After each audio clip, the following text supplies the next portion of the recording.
আমি আমাৰ প্ৰথম যিটো ক্লাছ আছিলে তাত আমি ইষ্ট এণ্ড সাউথৰ অগ্নিকোণৰ পাকঘৰৰ বিষয়ে আলোচনা কৰিছিলোঁ। অগ্নিকোণৰ পাকঘৰৰ কোনটো দিশে মুখ কৰিলে বেছি লাভালাভ হয় আৰু কোনটো দিশে মুখ কৰি ৰন্ধা বঢ়া কৰিলে কিছুমান সমস্যা দেখা দিব পাৰে, সেইখিনিৰ ওপৰত আলোচনা কৰিছিলোঁ।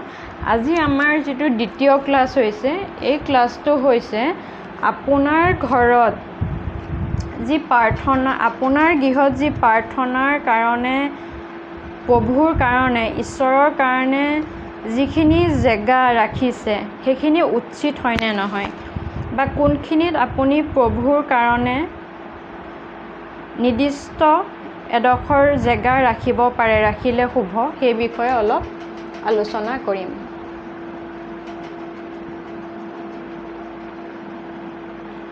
আমাৰ চাৰিটা দিশ, north east, west and south, উত্তৰ, পূব, পশ্চিম আৰু দক্ষিণ। এতিয়া আমি যদি আমাৰ ঘৰটো ভাগ কৰি দিওঁ, ডিভাইড কৰি দিওঁ, তেতিয়াহ'লে এই দিশটো হৈছে নৰ্থ, উত্তৰ, আৰু এইটো হৈছে আপোনাৰ ছাউথ, দক্ষিণ দিশ। দক্ষিণ দিশত আপোনাৰ ঘৰৰ দক্ষিণ দিশত প্ৰাৰ্থনা কৰাৰ যি ব্যৱস্থা, সেয়া একেবাৰে উপযুক্ত নহয়। দক্ষিণ দিশত আপুনি আপোনাৰ ঘৰটোত, আপোনাৰ গৃহটোত প্ৰাৰ্থনাৰ কাৰণে ব্যৱস্থা কৰিব নোৱাৰে। নকৰাটোৱেই উচিত, নকৰাটোৱেই মংগলজনক। প্ৰথম কথা হৈছে। এতিয়া আমি দ্বিতীয়তে আহোঁ। আপোনাৰ ঘৰত যদি প্ৰভুৰ কাৰণে, ভগৱানৰ কাৰণে, ঈশ্বৰৰ উপাসনাৰ কাৰণে আপুনি জেগা ৰাখিব পৰা নাই, তেতিয়াহ'লে আপুনি জেগা নাৰাখিব বা আপুনি ৰখাৰ কোনো প্ৰয়োজন নাই, কিন্তু আপোনাৰ ঘৰৰ চিৰিৰ তলত ভগৱানক, ঈশ্বৰৰ উপাসনাৰ কাৰণে ব্যৱস্থা নাৰাখিব। চিৰিৰ তলত ঈশ্বৰৰ উপাসনা কৰা জেগা নহয়, কাৰণ চিৰিয়েদি আপুনি অহা যোৱা কৰে, আৰু আপোনাৰ ঘৰত যি আপোনাৰ ঘৰৰ ৰক্ষাৰ কাৰণে ভগৱানে আমাৰ পৰা, ঈশ্বৰে আমাৰ পৰা একো নিবিচাৰে, সেইকাৰণে আমি তেওঁৰ কাৰণে যিকণ ব্যৱস্থা কৰিব লাগে সেইকণ আমি উপযুক্ত জেগাত কৰিব লাগে। কেতিয়াও চিৰিৰ তলত তেওঁৰ কাৰণে জেগা ৰখাটো উচিত নহয়। দ্বিতীয় কথা। তৃতীয়তে আহোঁ। আমি বহুতৰ ঘৰত দেখোঁ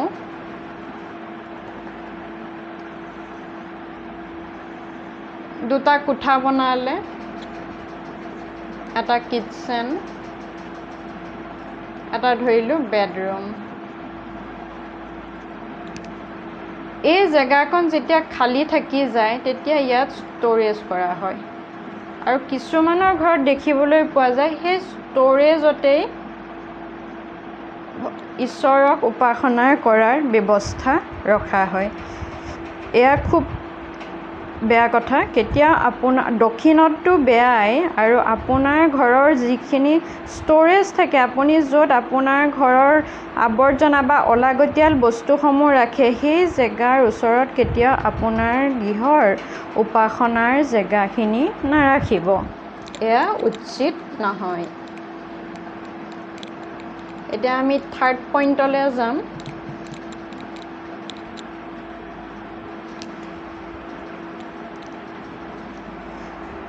বহুতৰ ঘৰত দেখিবলৈ পোৱা যায় উত্তৰ পূবত,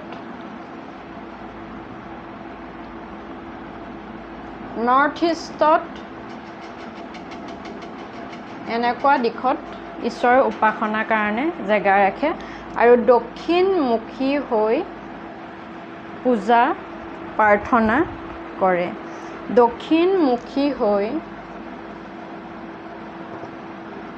দক্ষিণমুখী হৈ প্ৰাৰ্থনা কৰাটো উচিত নহয়। কেতিয়াও দক্ষিণমুখী হৈ প্ৰাৰ্থনা নকৰিব। বহুতৰ ঘৰত দেখিবলৈ পোৱা যায় নৰ্থ ইষ্টতে উপাসনা গৃহভাগ ৰাখে, কিন্তু উত্তৰমুখী হৈ পূজা প্ৰাৰ্থনা কৰে। এয়া উপযুক্ত নহয়, এয়া অনুচিত। দক্ষিণ আৰু উত্তৰমুখী হৈ কেতিয়াও ঈশ্বৰৰ উপাসনা নকৰিব, এয়া শুভ নহয়। এতিয়া কোনখিনি জেগাত কেনেকৈ ঈশ্বৰৰ উপাসনা কৰিলে শুভ নহয় আমি সেই বিষয়ে আলোচনা কৰিলোঁ। এতিয়া আলোচনা কৰিম আপোনাৰ গৃহত কোনটো দিশত ঈশ্বৰৰ উপাসনা ঠাইডোখৰ কেনেকৈ ৰাখিব আৰু কেনেকৈ ৰাখিলে বেছি ভাল সেই বিষয়ে আলোচনা কৰিম। বা কোনটো দিশে মুখ কৰি আপুনি উপাসনা কৰিব পাৰিব সেই বিষয়ে আলোচনা কৰিম। আপোনাৰ ঘৰৰ নৰ্থ ইষ্ট, এইটো আপোনাৰ ঘৰৰ নৰ্থ ইষ্টৰ ৰুম, আৰু ইয়াত আপোনাৰ ধৰক ডাইনিং ৰুম বা ড্ৰয়িং ৰুম আছে। তেতিয়া আপুনি আপোনাৰ প্ৰাৰ্থনা গৃহ নৰ্থ ইষ্টৰ জেগাত ৰাখিছে, আপুনি পূবমুখী হৈ উপাসনা কৰিব পাৰিব। দক্ষিণ আৰু উত্তৰমুখী হৈ উপাসনা কৰিব নোৱাৰে, পূব আৰু পশ্চিমমুখী হৈ আপুনি পাৰিব। আপোনাৰ গৃহৰ উত্তৰ পূবত উপাসনা কৰাৰ ব্যৱস্থা আছে, আপুনি পূবমুখী হৈ উপাসনা কৰিছে। কিন্তু এতিয়া আপোনাৰ ঘৰত সমস্যা হ'ল, যিহেতু এইটো আপোনাৰ ড্ৰয়িং ৰুম হৈ গ'ল, ইয়াত আপোনাৰ যিকোনো মানুহ আহি বহিব পাৰে। ইয়াত আপোনাৰ যিকোনো আপোনাৰ এখন দুৱাৰ, ধৰক আপোনাৰ এখন দুৱাৰ, ইয়াত যিকোনো মানুহ আহি বহিব পাৰে, কিছুমান অসুচী মানুহ আহি বহিব পাৰে। সেইকাৰণে আপুনি যদি ভাবে যে ইয়াত আপোনাৰ উপাসনাৰ ব্যৱস্থা কৰাটো উচিত নহয়, তেতিয়াহ'লে আপুনি উত্তৰ দিশৰ আপোনাৰ গৃহৰ, যদি আপোনাৰ ঘৰত সন্তানৰ ৰুম বায়ু কোণত নৰ্থ ৱেষ্টত আছে, বায়ু কোণত আছে, তেতিয়াহ'লে আপুনি আপোনাৰ উপাসনা জেগাডোখৰ ইয়াত ৰাখিব পাৰে আৰু আপুনি পূবমুখী হৈ উপাসনা কৰিব পাৰে। এইডোখৰ শুদ্ধ জেগা।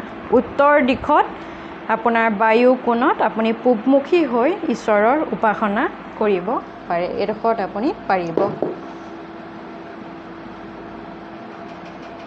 প্ৰথম অপশ্যন।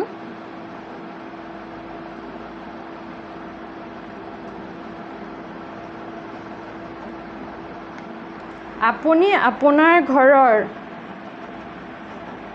পূবত সম্পূৰ্ণ চেণ্টাৰত আপুনি আপোনাৰ প্ৰাৰ্থনা গৃহভাগ ঈশ্বৰৰ উপাসনাৰ কাৰণে ব্যৱস্থা ৰাখিব পাৰিব। আপুনি পূবমুখী হৈ ইয়াত আপুনি উপাসনা কৰিব পাৰিব। আপোনাৰ গৃহৰ পূবত চেণ্টাৰত আপুনি আপোনাৰ উপাসনা গৃহ ৰাখিব পাৰিব, উপাসনাৰ জেগা, আৰু আপুনি পূবমুখী হৈ ঈশ্বৰৰ উপাসনা কৰিব পাৰিব।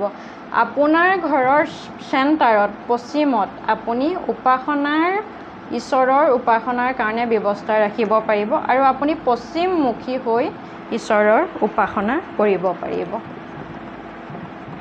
আমি ইয়াত দিছিলোঁ ফাৰ্ষ্ট অপশ্যন, ইয়াত ছেকেণ্ড, থাৰ্ড, ফ'ৰ্থ। এইকেইটা আপোনাৰ ঈশ্বৰৰ উপাসনাৰ কাৰণে খুবেই উত্তম জেগা। যদি আপোনাৰ ঘৰত সিমানখিনিও ব্যৱস্থা নাথাকে, তেতিয়াহ'লে আপুনি আপোনাৰ ঘৰৰ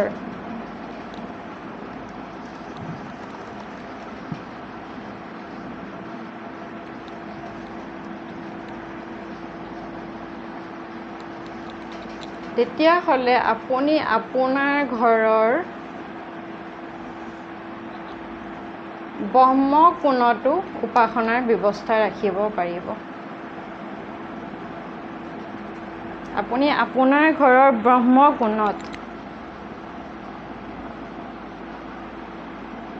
ব্ৰহ্মকোণত উপাসনাৰ ব্যৱস্থা ৰাখিব পাৰিব। আপুনি পূবমুখী হৈও ইয়াত আপুনি উপাসনা কৰিব পাৰিব, আপুনি পশ্চিমমুখী হৈও আপুনি ইয়াত উপাসনা কৰিব পাৰিব। এতিয়া আমাৰ ইয়াত গুৰুত্বপূৰ্ণ কথা হৈছে আমি ক'ত ক'ত উপাসনা কৰিব পাৰিব, আপোনাৰ গৃহত উপাসনাৰ জেগা ক'ত ৰাখিব পাৰিব, সেই বিষয়ে আলোচনা কৰিলোঁ। আৰু সকলোতকৈ গুৰুত্বপূৰ্ণ কথাটো হৈছে বহুতে নাজানে বা জানিও এই ভুলটো কৰে। উপাসনাৰ কাৰণে, ঈশ্বৰৰ উপাসনাৰ কাৰণে আপোনাৰ ইমান বিশাল ঘৰটোত আপোনাক ঈশ্বৰে দিয়া শক্তিৰে আপুনি যিটো গৃহ আপুনি সাজি উলিয়াইছে, সেই গৃহটোত আপুনি কেতিয়াও চিৰিৰ তলত, আপোনাৰ ঘৰৰ চিৰিৰ তলত কেতিয়াও ঈশ্বৰৰ উপাসনাৰ কাৰণে জেগা নাৰাখিব।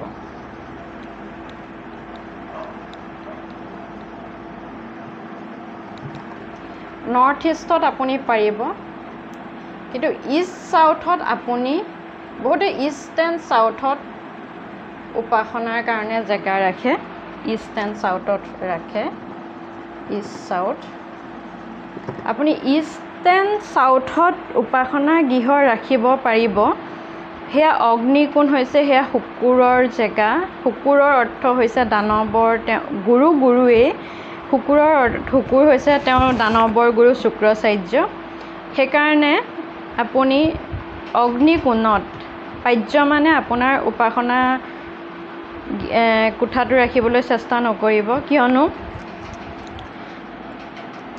শুক্ৰাচাৰ্যই কেতিয়াও গুৰুক নিজৰ জেগাত একচেপ্ট নকৰে।